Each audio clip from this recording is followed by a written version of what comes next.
Hello hello hello hello. कैसे हैं आप लोग? उम्मीद है अच्छे होंगे। आज हम करने वाले क्लास 10th केमिस्ट्री का लेक्चर नंबर 10 और आज सीखेंगे बैलेंसिंग। किसी भी बोर्ड एग्जाम का सबसे इंपॉर्टेंट टॉपिक जो आपके मास्टर का सबसे फेवरेट होता है, बट सवाल बनाने वाला का भी सबसे फेवरेट टॉपिक होता है बैलेंसिंग। यहाँ से सवाल ऑब्जेक्टिव सब्जेक्टिव सारे में पूछे जाते हैं और बैलेंसिंग मेन मुद्दा होता है। क्लास 10th में केमिकल रिएक्शन पढ़ाने का मेन मुद्दा अगर सबसे मतलब जो चैप्टर में सबसे विशेष जोर दिया गया है वो दिया केमिकल रिएक्शन का बैलेंसिंग का। तो आज हम सीखने वाले हैं बैलेंसिंग और बहुत अल्प मतलब छोटा समय अंतराल में हम लोग बैलेंसिंग सीख लेंगे। उम्मीद है आपको अच्छा लगेगा बैलेंसिंग। उम्मीद है आप लास्ट तक देख के जाइएगा। बीच में अगर आप देखते हैं तो आपको उम्मीद है कि समझ में नहीं आ सकता है, लेकिन जब अगर आप लास्ट में देखिएगा तो फिर आप भरोसा के साथ कह सकता हूं कि आप इसको अच्छी तरीके से समझ सकते हैं। तो हम लोग केमिकल इक्वेशन को बैलेंसिंग सीखेंगे। इससे पहले कल पढ़े थे हम लोग कि बैलेंसिंग क्यों करते हैं केमिकल इक्वेशन को। तो आंसर आया था कि सर बैलेंसिंग इसलिए करते हैं क्योंकि हमको केमिकल रिएक्शन के हिसाब से उसके प्रोडक्ट और उसके रिएक्टेंट का जो मास है वो इक्वल करना होता है। क्योंकि law of conservation of mass कहता है कि किसी रासायनिक अभिक्रिया के दौरान जो मास होता है वो कंजर्व्ड रहता है। और उसी कंजर्वेशन थ्योरी को यानी law of conservation of mass वाले थ्योरी को फॉलो करवाने के लिए हम किसी भी केमिकल रिएक्शन को क्या करते हैं, बैलेंस करते हैं। तो बिना समय गवाए हुए शुरू करते हैं बैलेंसिंग। और बैलेंसिंग बहुत आसान टॉपिक है भाई और फेवरेट टॉपिक है मास्टर का आपका। तो आज शुरू करने वाले हम लोग बैलेंसिंग।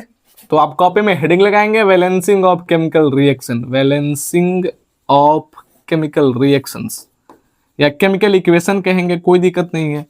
जनरली केमिकल इक्वेशन ही इस पे कह सकते हैं, रिएक्शन तो नहीं, क्योंकि रिएक्शन को बैलेंस नहीं करेंगे, इक्वेशन को ही करेंगे। केमिकल इक्वेशन अगर इसका हिंदी बात करें तो हिंदी में इसको कहते हैं रासायनिक अभिक्रियाओं को संतुलित करना। क्या बोलेंगे? रासायनिक अभिक्रियाओं को संतुलित करना या रासायनिक समीकरण को संतुलित करना। रासायनिक समीकरण को संतुलित करना, रासायनिक समीकरण को संतुलित करना।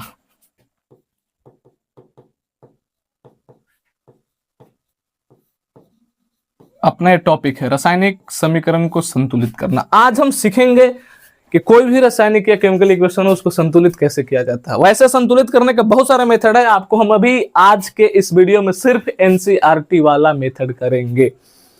उसके बाद और जो बैलेंसिंग पर जो वीडियो आएंगे, वैसे तो मेन वीडियो एक ही होगा बैलेंसिंग का, लेकिन इस पर और अपना अपना तरीका, कुछ अपना तरीका भी है बैलेंसिंग का। हिट एंड ट्रायल मेथड भी आपको बताया जाएगा कि बैलेंसिंग हिट और ट्रायल मेथड से कैसे किया जाता है।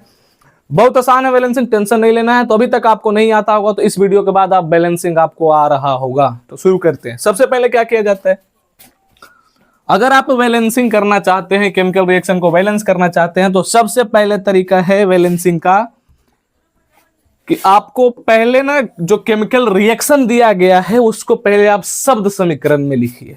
क्या लिखिए भाई? क्या हो गया यार?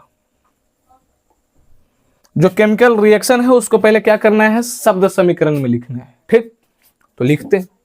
तो सबसे पहला क्या करना है, शब्द समीकरण में लिखो। शब्द समीकरण में लिखेंगे, शब्द समीकरण में लिखो। अगर आप शब्द समीकरण लिखे हैं तो उसके बाद सिर्फ उसका फॉर्मूला लिख के उसको नीचे लिखिए। यानी जो शब्द समीकरण बना है उसके हिसाब से रिएक्टेंट की तरफ रिएक्टेंट का फॉर्मूला और प्रोडक्ट की तरफ क्या लिखेंगे, प्रोडक्ट फॉर्मूला। तो इसको जो एनसीईआरटी लिखता है शब्द समीकरण के बाद कि उसके बाद आप कंकाली समीकरण बनाइए। क्या बनाना है? कंकाली समीकरण। कंकाली समीकरण बनाए, उसके बाद क्या करना है, कंकाली समीकरण बनाए, समीकरण बनाए। ठीक, पहला दो काम करना है। अब दो काम करने के बाद अब हम लोग ना एक तरफ बैलेंसिंग रिएक्शन को बैलेंस करते चलेंगे और एक तरफ नियम लिखते चलेंगे, और एक तरफ हम लोग एक इक्वेशन लेते हैं जिसको हम लोग को बैलेंस करना है। ठीक, एक इक्वेशन अपना है जिसका नाम है Fe। ठीक, H2O से अभिक्रिया कर यानी जल से अभिक्रिया करता है। सॉरी, इस तरीके से इसको नहीं, पहले लिखेंगे इसको शब्द में भाई। पहले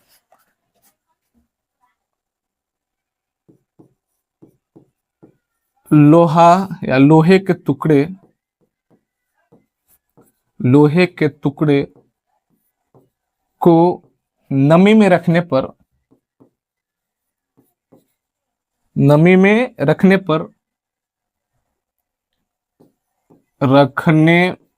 नमी में रखने पर फेरस ऑक्साइड बनाता है, फेरस ऑक्साइड बनाता है तथा हाइड्रोजन गैस बनाता है। फेरस ऑक्साइड तथा क्या बनाता है? Hydrogen gas. फेरस ऑक्साइड तथा हाइड्रोजन गैस बनाता है, हाइड्रोजन गैस, हाइड्रोजन गैस बनाता है।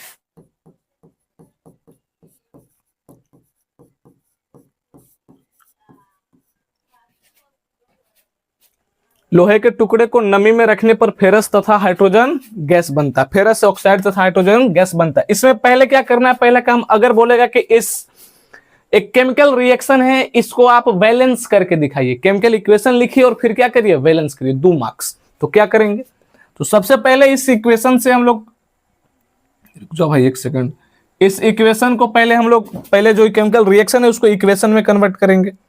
जब इक्वेशन में कन्वर्ट करेंगे तो इक्वेशन में कन्वर्ट करने के लिए हम लोग पहले अगर हम पढ़ चुके हैं कि केमिकल रिएक्शन को इक्वेशन में कैसे कन्वर्ट करते हैं, तो उस मेथड को फॉलो करके पहले इसको इक्वेशन में कन्वर्ट करेंगे और उसके बाद क्या करेंगे? वैलेंस।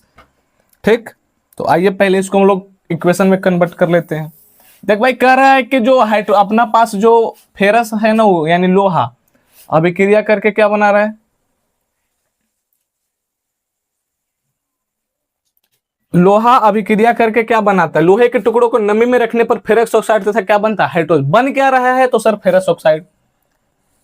और क्या बन रहा है? Hydrogen gas. तो जो बन रहा है उसको क्या बोलेगा? प्रोडक्ट। और जो नहीं बन रहा, मतलब जो किसके, लोहे के टुकड़े को किसके में रख रहे हैं? नमी, यानी जो अपना रिएक्टेंट हो गया लोहा का टुकड़ा, क्या हो गया? नमी। तो लिखेंगे लोहा प्लस नमी यानी पानी, मिलके क्या देना है? Ferrous oxide, ferrous oxide, ferrous oxide plus hydrogen, ferrous oxide plus hydrogen. आप इस तरीके से पहले लिख लेंगे इसको, शब्द समीकरण, कंकाली समीकरण। तो ये अपना हो गया, पहले जो ये वाला कहानी हो गया, इसको हम लोग बोलते हैं शब्द समीकरण। इसे क्या बोलेंगे? शब्द समीकरण। तो पहले हम लोग क्या बनाए? शब्द समीकरण। शब्द समीकरण के बाद इसको कंकाली समीकरण में, कंकाली समीकरण मतलब कि अगर आप बताइए लोहा का संकेत क्या होता है? Fe, पानी का H2O, फेरस ऑक्साइड का क्या होता है? Fe2O3 सर, ठीक है, प्लस हाइड्रोजन का क्या होता है? हाइड्रोजन बोला है, हाइड्रोजन तत्व नहीं बोले, सिर्फ हाइड्रोजन बोले, यानी उसका H2। अब आप एक इक्वेशन बना चुके हैं। अब कह रहा है कि इस इक्वेशन को बैलेंस करेंगे। अब इस इक्वेशन को क्या करेंगे? बैलेंस। तो 2 काम कर चुके हैं। जब आप तीसरा इसमें काम क्या कहता है कि जब आप बैलेंसिंग कर रहे हो और आप 2 काम कर चुके हैं, शब्द समीकरण बना लिए हैं, कंकाली समीकरण बना लिए हैं, तो अब आप इस इक्वेशन में जो आप एलिमेंट या कंपाउंड है ना, उसको डिब्बा में कैद करो। क्या करना है? डब्बा में कैद करेंगे, कर दो। अब इसको क्या करेंगे? डिब्बा में कैद करो। अब सारे एलिमेंट और कंपाउंड के मतलब पास डब्बा बनाएंगे। एलिमेंट और कंपाउंड, एलिमेंट और कंपाउंड को, एलिमेंट और कंपाउंड को,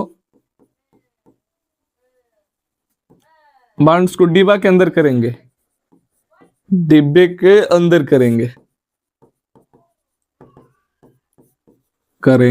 कर लो। देखो डिब्बा के अंदर करो, Fe के नीचे डिब्बा बना दो, H2O के नीचे डिब्बा बना देंगे, Fe2O3 के नीचे डिब्बा बना दो और H2 के नीचे डिब्बा बनाओ। बना लिए? बना लिए? Yes sir. अब क्या करना है? अब करना है सर, अब 3 काम कर चुके। अब काम आपको क्या करना है कि अब आप एक तरफ टेबल बनाइए। क्या बनाएंगे? टेबल। टेबल कैसा होना चाहिए सर? टेबल रेडीमेड होना चाहिए। अब क्या करना है? टेबल बनाएंगे। ठीक, अब क्या करेंगे? इतना काम खुद कर लेना है। इसके बाद अब आप दिमाग में, अब जो बात बता रहे हैं दिमाग में, अब एक क्या करेंगे? टेबल बनाएंगे। टेबल बनाओ। टेबल बनाने में एक तरफ एलिमेंट लिखेंगे। क्या लिखेंगे? एलिमेंट। दूसरा का मतलब टेबल के अगला टेबल में लिखेंगे रिएक्टेंट, रिएक्टेंट यानी अभिकारक। अगला टेबल में लिखेंगे प्रोडक्ट। लिख लिए? Yes sir. एक तरफ एलिमेंट लिखे हैं, एक तरफ क्या लिखे हैं रिएक्टेंट, और एक तरफ क्या लिखे हैं प्रोडक्ट। इस तरीके से आप डिवा को क्या कर देंगे, बंद कर देंगे। ठीक, इस तरीका से डिवा से क्या कर देंगे, बंद कर देंगे। ठीक बच्चा, चलो आप बंद कर देते हैं इसको। डिबे को बंद कर दिए। अब क्या करेंगे, जब डिबे को बंद कर दिए तो अब लिखेंगे इधर पे, यानी जो एलिमेंट रासायनिक जो केमिकल इक्वेशन में या रिएक्शन में कौन कौन से एलिमेंट आया है। देखो इधर इधर Fe, H और O, इसके अलावा कोई और आपको दिख रहा है, नहीं दिख रहा है, तो इधर लिखेंगे Fe, उसके बाद क्या दिख रहा है H, और क्या दिख रहा है O। अब रिएक्टेंट की तरफ क्या लिखना है, रिएक्टेंट की तरफ लिखना है कि बताइए सर Fe कितना है टोटल इक्वेशन में। तो Fe रिएक्टेंट की तरफ कितना है 1, रिएक्टेंट की तरफ कितना है 1। ठीक,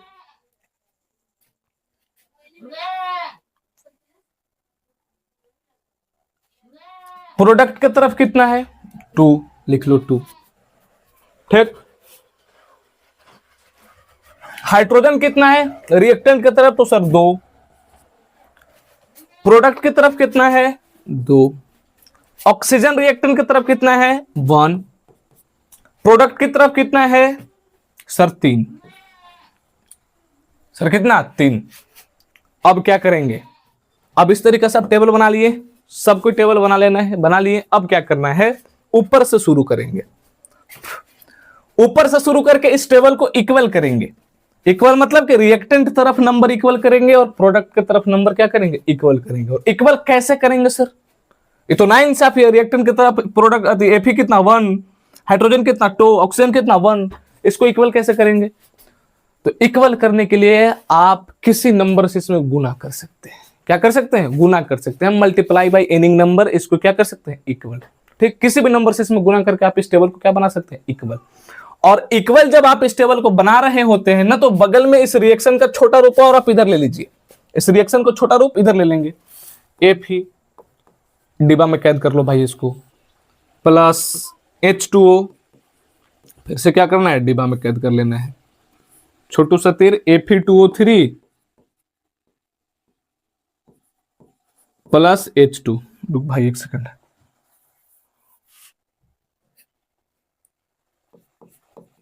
Fe प्लस H2O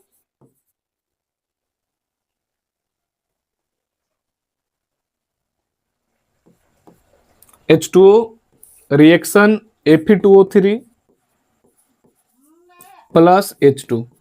ठीक, ये चीज है, इसको फिर से आप डिब्बा में कैद करते रहेंगे।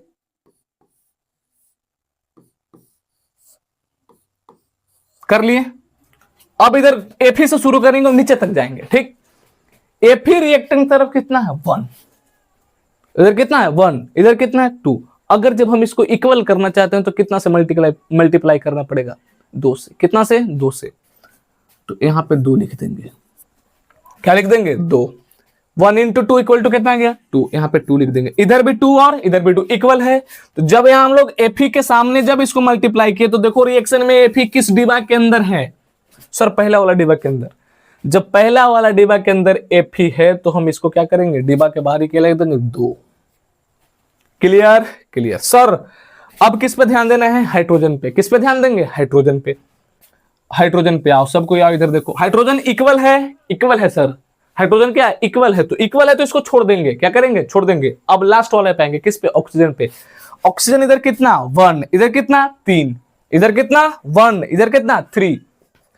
आपको क्या मन कर रहा है, सर अगर हम इधर 3 से गुना कर देंगे तो इक्वल हो जाएगा, तो कर देना भाई। इंटू 3 करेंगे, इक्वल टू कितना गया 3। जब सर जी इंटू 3 किए हैं तो आपने मेथड बताया है कि जितना से गुना आप रिएक्टेंट तरफ किए हैं सेम गुना इधर कितने करना है, डिब्बा के बाहर ही कर दो भाई। ऑक्सीजन कहां पे है, यहां पे। देखो इधर टोटल कितना ऑक्सीजन 3, रिएक्टेंट की तरफ यहां कितना से गुना करेंगे 3 से। मामला डन। जैसे 3 से गुना किए इस डिब्बा के बाहर तो देखो अब हाइड्रोजन कितना हो गया। जब हम लोग इस डिब्बा के बाहर 3 से गुना किए तो ऑक्सीजन तो 3 हुआ, लेकिन हाइड्रोजन में भी सर 3 से गुना हो गया। जब हाइड्रोजन में 3 से गुना होगा तो यहां पे खुद से तुम भी 3 से गुना कर लो। जैसे 3 से गुना किए तो कितना हो गया 6। अब हाइड्रोजन रिएक्टेंट तरफ कितना हो गया 6। सर गड़बड़ हो गया सर, इधर हाइड्रोजन तो 2 ही बचा, मानते हैं सर आपने Fe को वैलेंस कर लिया, Fe2, ऑक्सीजन इधर 3, इधर भी 3, लेकिन H2 गड़बड़ा गया सर। तो इधर H2 को अब इधर 6 हो गया, तब आपको क्या मन में लग रहा है कि अब H2 कैसे वैलेंस होगा? सर इधर भी 3 से गुना करना पड़ेगा। तो यहां पे 3 से गुना करो। जैसे आपने 3 से गुना किया, यहां पे कितना हो गया? तो आपको लगा कि यहां भी 3 से गुना करना चाहिए। मामला क्लियर हुआ। अब इधर भी 3 इस डिब्बा का, तो ढूंढेंगे कि हाइड्रोजन किस डिब्बा में। अब इधर बात करें तो 2 इंटू 3 तो कितना 6। अब बात करें एक एक इंडिविजुअल एटम का, Fe रिएक्टेंट तरफ कितना हो गया 2, प्रोडक्ट की तरफ कितना 2। मामला डन है Fe का, यस सर।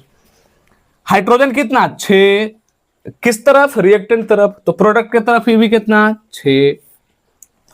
ऑक्सीजन कितना 3, प्रोडक्ट की तरफ कितना 3। मामला डन। याद करो संतुलित रासायनिक समीकरण का डेफिनेशन हमने क्या बनाया था, बताया था। संतुलित रासायनिक समीकरण एक ऐसा रासायनिक समीकरण होता है सिर्फ में जिसमें रिएक्टेंट प्रोडक्ट में भाग लेने वाले कंपाउंड के एलिमेंट्स की संख्या क्या होती है? बराबर होता है। बराबर है बराबर। Chemical equation. अब इस केमिकल इक्वेशन को क्या करना है? नया रूप में कुछ नहीं, बस इस डिब्बा को हटा के लिखना। सर पेंसिल से बनाना था, नहीं भाई, सेम अगर आप इसको पेन से लिखे होंगे तो बस इस डिब्बा को हटाएंगे अगला स्टेप में और लिखेंगे Fe प्लस H2O और Fe2O3 और प्लस H2। बस करना क्या है कि इस डिब्बा के बाहर जो था ना, डिब्बा हटा के लिख देंगे। यहां पे 2, यहां पे 3, यहां पे कुछ नहीं और यहां पे कितना 3। तो इस तरीका से आप जो लास्ट में लिखें एक बैलेंस केमिकल इक्वेशन है। तो एनसीईआरटी के मदद से आप इस इक्वेशन को आप इस तरीका से क्या कर सकते हैं? बैलेंस कर सकते हैं। तो बैलेंसिंग के लिए आपको इसी स्टेप को फॉलो करते चलना है। यहां तक फॉलो करेंगे टोटल 2 मार्क्स मिलेगा। कितना मार्क्स? 2 मार्क्स। ठीक। अगर सर ऑब्जेक्टिव आया तो इतना करे पड़ेगा? नहीं, ऑब्जेक्टिव के लिए इतना नहीं करना है। ऑब्जेक्टिव के लिए तुम्हारा मास्टर एक अलग रूल बताएगा और उस रूल को फॉलो करते चलना और ऑब्जेक्टिव निगाहों में खत्म हो जाएगा। ठीक। ऑब्जेक्टिव के लिए इसको डोंट ट्राई फॉर ऑब्जेक्टिव, इसको ऑब्जेक्टिव के लिए ट्राई नहीं करना है। इसको किसके लिए ट्राई करना है? अगर कभी आपको एग्जाम में 2 मार्क्स के सवाल में आ गया ना बैलेंसिंग करने के लिए, या फिर 4-5 रिएक्शन दे दिया बैलेंसिंग करने के लिए, तो आप इसको कर सकते हैं। ठीक। इस मेथड अपना एनसीईआरटी वाला मेथड है। इस मेथड का नाम क्या है? एनसीईआरटी वाला मेथड। तो इस मेथड का प्रयोग सिर्फ आप सब्जेक्टिव के लिए करेंगे, ऑब्जेक्टिव के लिए नहीं।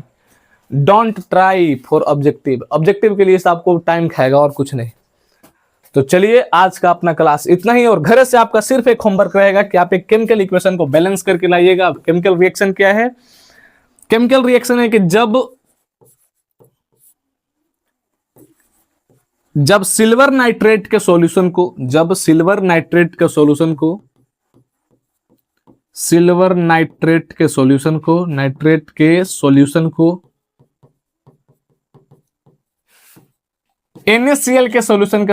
सॉल्यूशन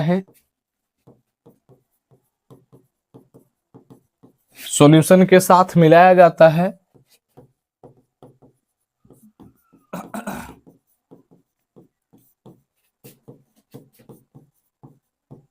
तो जब सिल्वर नाइट्रेट के सॉल्यूशन को NaCl के सॉल्यूशन के साथ मिलाया जाता है तो सिल्वर क्लोराइड और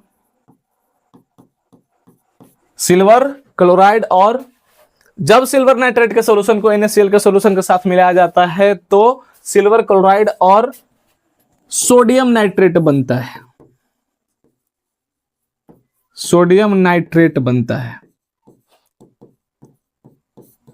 आप इस इक्वेशन को होमवर्क के तौर पर बैलेंस करके लाएंगे। इसको अगले क्लास में हम बैलेंस करेंगे। आज के लिए इतना ही, बाकी कल। अगर आपको वीडियो अच्छा लगा होगा, आप इस वीडियो से थोड़ा सा भी कुछ ज्ञान सीखे होंगे, तो उस ज्ञान को सम्मान करने के लिए आप एक कमेंट जरूर करके जाएंगे, साथ में लाइक। अगर आपको मन किया तो सब्सक्राइब कर सकते हैं, लेकिन कोई जोर जबरदस्ती नहीं है। तो थैंक यू भाई आपके साथ जुड़ने के लिए। बाकी मिलते हैं हम अगले वीडियो में टाइप्स ऑफ केमिकल रिएक्शन के साथ।